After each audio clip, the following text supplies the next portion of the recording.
Friends, मैं हूं समीर और आप देख रहे हैं समाज की खबरें हिंदी टीवी न्यूज़। आज हमारी टीम इस वक्त आई है शंकर लैन में। यहां पे एक स्कूल है। स्कूल के अंदर बीजेपी कार्यकर्ताओं को बीजेपी पार्टी की तरफ से ट्रेनिंग दिया जा रहा है कि 2022 में बीजेपी के नगर सेवक किस तरह से ज़्यादा आएंगे और पार्टी के कार्यकर्ताओं को किस तरह से काम करना चाहिए। आइए हम आपको वीडियो दिखाते हैं कि ये कार्यकर्ता किस तरह से काम करने वाले, उनके बड़े अधिकारियों का क्या कहना है। नहीं, जिम्मेदारी तो मेरे पास 25 सालों से है और कोई जिम्मेदारी बड़ी या छोटी नहीं होती है। काम करने वाला कार्यकर्ता वो सतत काम करता ही रहता है। 2022 के लिए आज जो प्रशिक्षण शिविर मलाड में हो रहा है, ये हमारे मलाड के अध्यक्ष सुनील कोहली जी के नेतृत्व में हो रहा है और मलाड के जितने भी कार्यकर्ता हैं सब 2 दिन इकट्ठा होके और मिल के साथ में भोजन करेंगे, साथ में दिन भर रह करके एक अच्छा वातावरण मलाड के कार्यकर्ताओं के बीच बने ऐसा। और इस बीच में बड़े नेता आकर के और फिर समाज का प्रबोधन करेंगे कि आने वाले दिनों में भारतीय जनता पार्टी का क्या रहेगा, क्या स्टैंड रहेगा, अलग अलग विषयों के ऊपर कार्यकर्ताओं को जानकारी देना, संघ के बारे में कार्यकर्ताओं को जानकारी देना, ऐसा एक प्रशिक्षण शिविर यहाँ पर चल रहा है।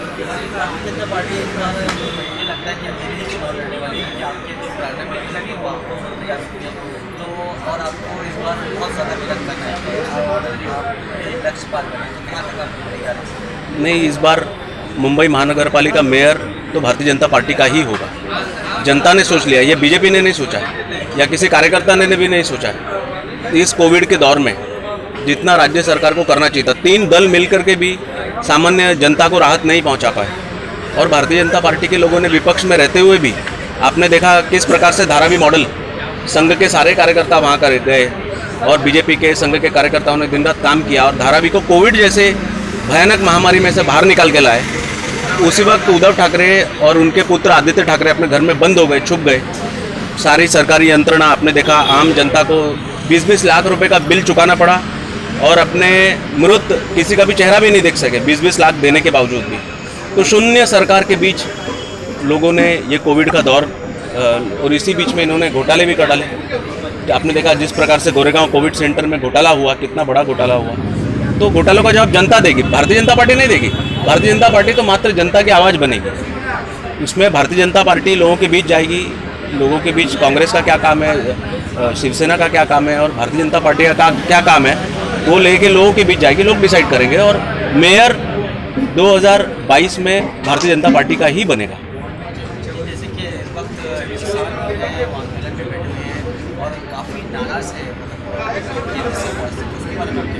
किसान जरा भी नाराज़ नहीं है। पहली बार 60 सालों में किसान को मुक्ति मिली है। किसान को साहूकारों के चंगुल से मुक्ति मिली है। किसान को अपनी फसल का जो सही दाम है, जो किसान उगाता है उसको सही दाम उसके घर जा कर के मिलेगा। आज तो उसको मंडी में अपना सामान लेके जा कर के बेचना पड़ता था और वहाँ का साहूकार तय करता था और वो 58-54 में इसका माल खरीद लेता था। आज साहूकार तय नहीं करेगा, आज किसान अपने फसल का दाम तय करेगा, सरकार उसके साथ रहेगी। ये जो बिचौलिए हैं, ये बिचौलियों ने करोड़ों रुपए खर्च करके और जिस प्रकार से एक जो वातावरण बनाने की कोशिश की है, कुछ दिनों में वातावरण टूट जाएगा और देश का पूरा किसान मोदी जी के साथ है। और सिर्फ विपक्षी पार्टियाँ, उसमें कम्युनिस्ट पार्टी है, उसमें कांग्रेस पार्टी है, ये किसानों को भड़काने की कोशिश कर रही है, लेकिन कुछ दिनों में रियलिटी सामने आ जाएगी।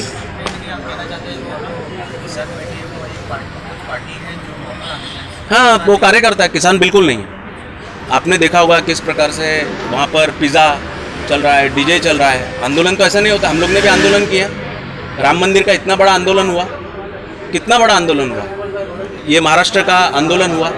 तो कहीं पर भी आंदोलन में आपने कभी देखा आज तक कि ड्राई फ्रूट का दूध मिल रहा है, लस्सी मिल रही है और डीजे और दुनिया भर के कलाकार आ रहे हैं। पैसे लेके आ रहे हैं, फ्री में नहीं आ रहे। वो फ्री में आ रहे हैं क्या? पैसे लेके आ रहे हैं। तो पैसे कौन खर्च कर रहा है? ये तो कुछ दिनों में हमारी संस्थाएं ढूंढ लेगी कौन इसके पीछे है। कनाडा से हवाई जहाज़ भर के और यहाँ पर आकर के उनको ड्राई फ्रूट्स दिए जा रहे हैं। दुनिया भर का पैसा यहाँ आ रहा है, कनाडा उसको स्पॉन्सर कर रहा है। एक दूसरा देश हमारे देश के अंदर लोगों को भड़काने की कोशिश कर रहा है। तो ये कुछ दिनों में एक्सपोज हो जाएगा और लोग इनको जूते मार के भगाएंगे।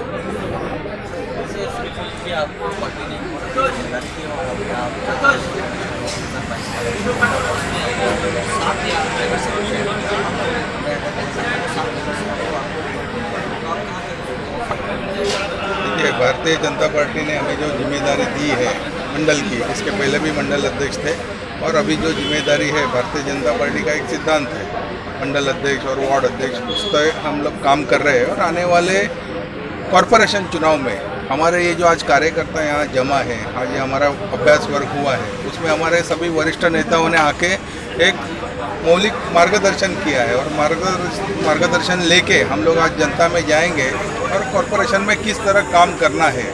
जैसा आपने देखा होगा कि पिछले एक साल में जो महाराष्ट्र की और ख़ास करके मुंबई की दुर्दशा हुई है, वो आप देख सकते हो कि किस तरह महाराष्ट्र में माहौल चल रहा है। और ख़ास करके एक हम लोगों को एक बताएंगे, हमारे सब कार्यकर्ता बताएंगे कि 30 साल मुंबई महानगर पालिका में शिवसेना ने शासन करने के बाद भी आज आप मुंबई की दुर्दशा देख सकते हो। हर बारिश में जब भी थोड़ा बारिश होता है पूरी मुंबई भर जाती है, लोगों का आवाजाही पूरा बंद हो जाता है, पानी की समस्या है, ऐसी कई समस्याएं लोगों के सामने लेके हम लोग इस सब में आप उनके साथ मिलके बड़े भाई की तरह, तो उसमें आपका भी कहीं ना कहीं देखिए शिवसेना के साथ हमारा गठबंधन जरूर रहता था, लोकसभा में भी रहता था, कॉरपोरेशन में भी रहता था, लेकिन कॉरपोरेशन में हम कितनी सीटें लड़ते थे, एक युति के आधार पर हम लोग 40-60 सीटें लड़ते थे और हमारे 30-35 कॉरपोरेटर रहते थे। लेकिन आपने पिछला चुनाव देखा होगा कॉरपोरेशन का, जो भारतीय जनता पार्टी और शिवसेना अलग अलग लड़े, और शिवसेना और भारतीय जनता पार्टी में सिर्फ खाली 2 का फर्क था। उसके बावजूद भी हमने बहुत समझदारी से शिवसेना को बोला आप मेयर बनो, हम लोग पारदर्शकता से पूरा ये महानगर पालिका काम देखेंगे।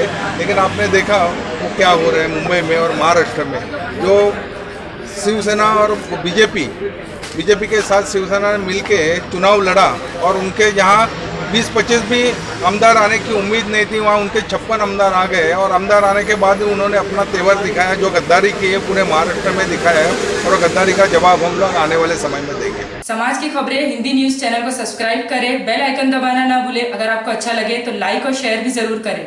अगर आपको हमारे साथ जुड़ना चाहते हैं, अगर किसी भी तरीके का न्यूज़ या एडवर्टाइजमेंट देना चाहते हैं, तो आप हमें इस नंबर पर कॉल करें 7666471110। धन्यवाद।